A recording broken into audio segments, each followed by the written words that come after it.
I think when it comes to the Supreme Court nominations, President Trump was the most pro-life president we've ever had, Stefanik told Breitbart News ahead of speaking at a celebratory event hosted by the national pro-life group Susan B. Anthony, SBA, list this week.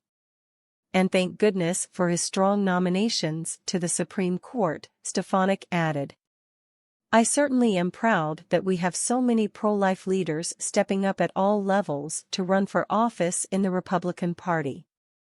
Stefanik, the House GOP conference chair and a member of leadership, was an early endorser of Trump's re-election bid and reiterated her support for him Saturday on social media, saying, "We must continue strengthening the culture of life in America by electing President Trump in 2024.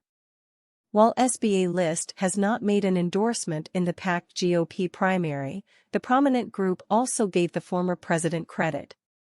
He's the most pro-life president we've ever had, without question, SBA List President Marjorie Dannenfelser told Breitbart News. We hope that past is prologue. We're just waiting to hear what his plans are."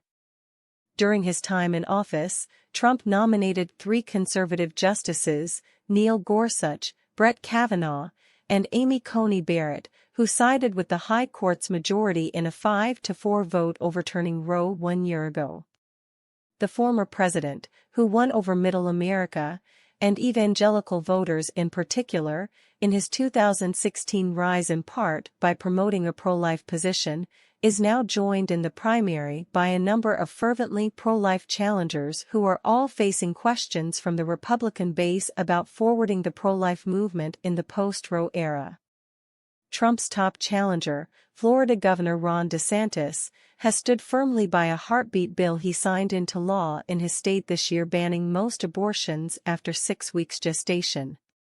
Trump raised eyebrows when he hit back at his opponent in an interview with The Messenger by claiming some pro-lifers view the ban as too harsh. Stefanik at the SBA List's event delved into federal-level pro-life efforts, saying that while Democrats have in recent years targeted the Hyde Amendment, which prohibits federal funding for most abortions, House Republicans would use their narrow majority to protect the amendment through the forthcoming appropriations process.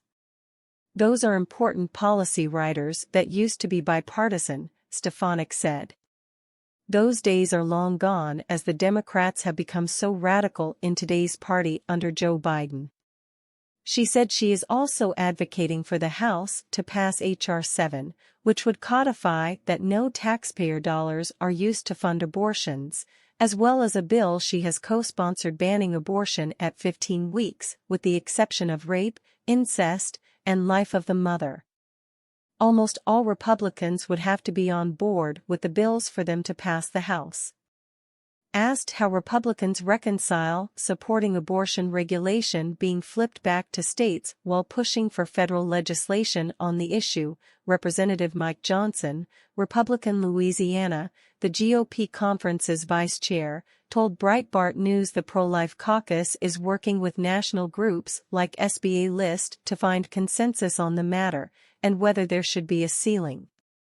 There's a broad swath of opinions on that, you know. Should it be a 15-week ban, 6-week ban, Johnson said. I think we may be close to building a consensus, but it's still being worked out.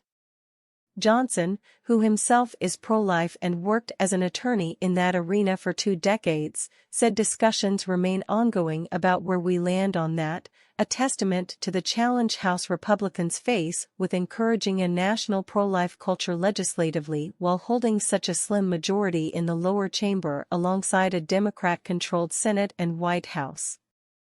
The House in January passed 2 fairly mild pro-life bills with unanimous Republican support and little to no Democrat support, a bill that would implement protections for babies born alive after botched abortions and a resolution condemning attacks on pro-life pregnancy centers, neither of which has been taken up in the Senate.